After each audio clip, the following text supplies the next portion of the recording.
All right, this segment we call "We Found It" because as a product procurement company, we we get excited when we see something new in the Philippines that we can maybe market in the U.S. and that's why we call it "We Found It." All right, let's go in right into the first product. I love this. Have you ever had this, Eric? Have you ever had salted egg potato crisp? If you tell me no, I don't know where you've been. Yeah, I could say it's very popular now in the Philippines. It's all the rave there. Everything is now with salted egg flavoring, and this taste it's I would say familiar to most Asians, most Southeast Asians in particular, Malaysians, Singaporeans, even Thai people, because of the not only salted egg but the other spices and ingredients that comes with it. So this is a new twist to potato crisps or potato chips, and it gives uh, potato chips and crisps have been there for the longest time, right? Yeah. Now I think it's time that we explore new tastes and new flavors for it, and why not a very distinct Southeast Asian taste that salted egg. Well, like I said, a lot of foods and products are integrated or inserted into the market because of the basic foundation of the Filipino Americans, right? And what happens there is obviously right now the Filipino American food or the Filipino food is enjoying notoriety or yeah, popularity only because there's so many Filipinos and there's been so many people who the chefs have been doing an amazing job in trying to introduce different foods, flavors, and things like that. So why not a salted egg potato crisp? A crisp? Because look, if you can read it, and I think most of our audience can, it's made from organic salted duck eggs. It's a big deal that a lot of people want certain things to be organic. And a lot of the stuff that they put on there, if you read the ingredients or if anybody wants a sample of this, let me know. But the whole thing with this particular brand, Saporito, they're I think well known. They're very well known in the Philippines with this product, and they're trying to bring this product here. And I think I see this at a Trader Joe's. You know, I see this at a Costco. That's the thing that a lot of entrepreneurs need to see, that it's just a different flavor. And the one thing that I look at too, if you agree, I don't know if you agree with me, Eric, is that if you look at it, it's a pretty good label. You know, the packaging. Yeah, That's an important thing too. I don't know. What do you think about that? What do you think of the packaging of this product? yeah, it's straightforward. It's modern. It's simple. Mhm. You see that salted egg potato crisp is highlighted, so you immediately know what kind of product this is. And good that you mentioned Trader Joe's or Costco, because that's really the next step for Filipino products. We want to be known in the mainstream market. We don't want to just be in in Asian or ethnic stores. We want to be right out there, competing with the Lays and the Ruffles and all of that. So, but this is a very good product. I mean, being organic and all the good ingredients, wholesome ingredients that goes in it. I don't know if you had this particular one, but when I eat this, you know, if you can see it, right?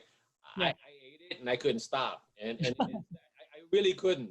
My wife and I were trying this thing, and I had to stop myself because I go, well, they sent it to me so I can go ahead and have a taste test, but it seemed like I was the only one doing the taste testing of this thing, and I need to get it out there. So with that, again, my hopes for products like this, and I will continue to help support these through my own, you know, works and what I'm capable of doing in terms of marketing through social media. I'm excited about this product, and this product should be coming into the U.S. market in a few months, and I'm excited to kind of be the pioneer to bring it here in this particular product. So with that said, let's go to the next ingredient, or rather the food product. Sure. This next one is, we found this thing. It's mango flour and banana flour. It's made by a company called Gems, and Mm-hmm. they're associated with Magic Melts. As a matter of fact, I don't know if you remember, but they were actually featured in the one of the videos for the Department of Trade. I don't know if you remember that, but it was, Yeah, right? yeah. Mango flour is a very innovative product. I don't know if you heard about this, but mango flour is actually made from the kernel Yes. of the mango, so the seed, no? usually when we process mangoes in the Philippines or anywhere else, you throw out the seed. But in this case, there's basically less waste, and it's turned into something that is uh, usable and very all natural, gluten free, all of this wholesome stuff. So from waste to something that is very wholesome and high value. Well, again, Planet 63 likes to get involved with products that can be universal. And the reason why I say this is a universal product is because obviously in the Philippines, like you said, with the mango, I got to know, I was fortunate to know the lady who, Evelyn Tabuada, she's a doctor. I think she's a research analyst, and Mm-hmm. kill me if I did that wrong, as well as Carolyn Go. She Mm-hmm. owns Magic Melt, and Yeah. one thing that I like about it is that it's not necessarily could be labeled as a Filipino product, even though it doesn't matter to me. It's just that the universal appeal to me is because any baker who wants a little bit of a flavor or a different type of flour, and you're worried about gluten, and you're worried about being organic and all that stuff, which is very important to a lot of people.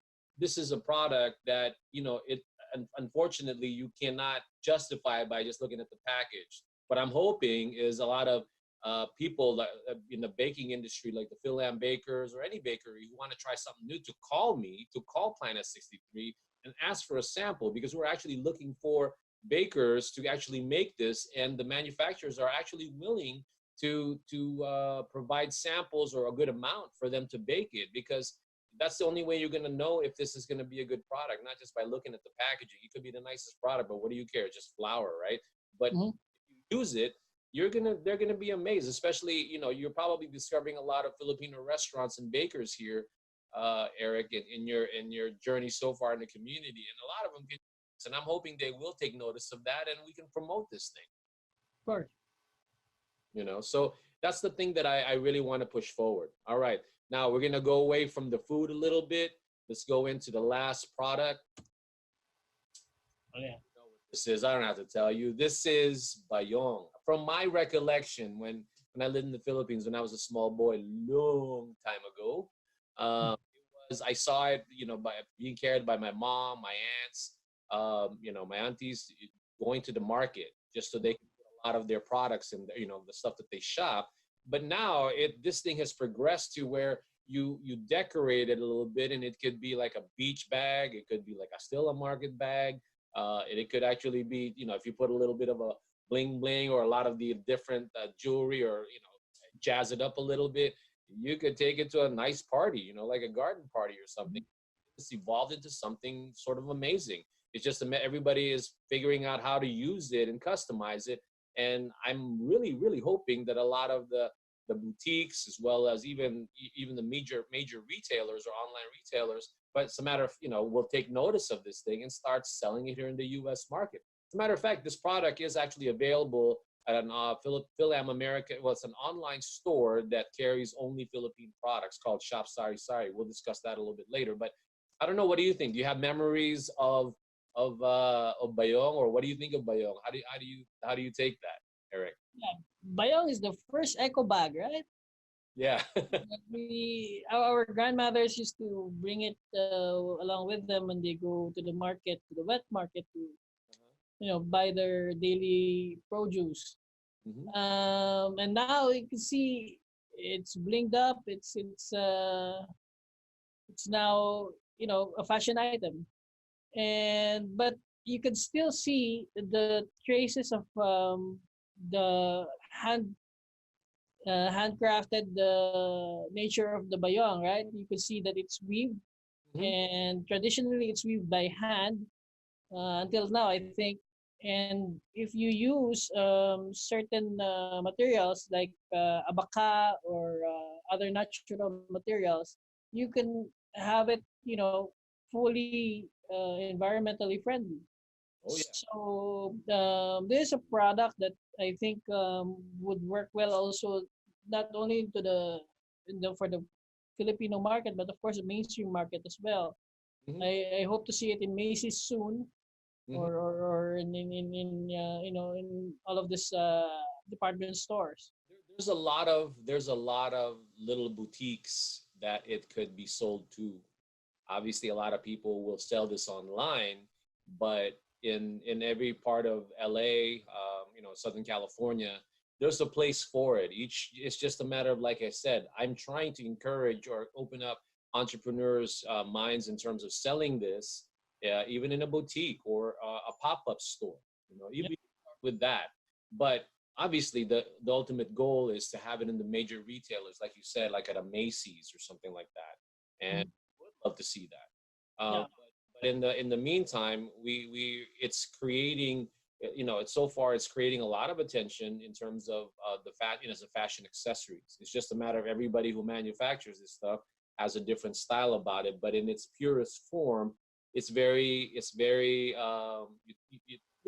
very useful in many ways. Like I said, you can go to market, but it's also, like I said, a lot of small businesses who have taken on to market this thing have learned how to customize it. And some even put like pictures of themselves or rather their family in the bag, which is kind of cool. I like that. I like that idea. And it's a novelty, but it gets the product out there, and hopefully that creates more opportunity for the manufacturers in the Philippines to making the bayo, with that. So, all right. Well, with that being said, did you have anything else you want to say about that, Derek?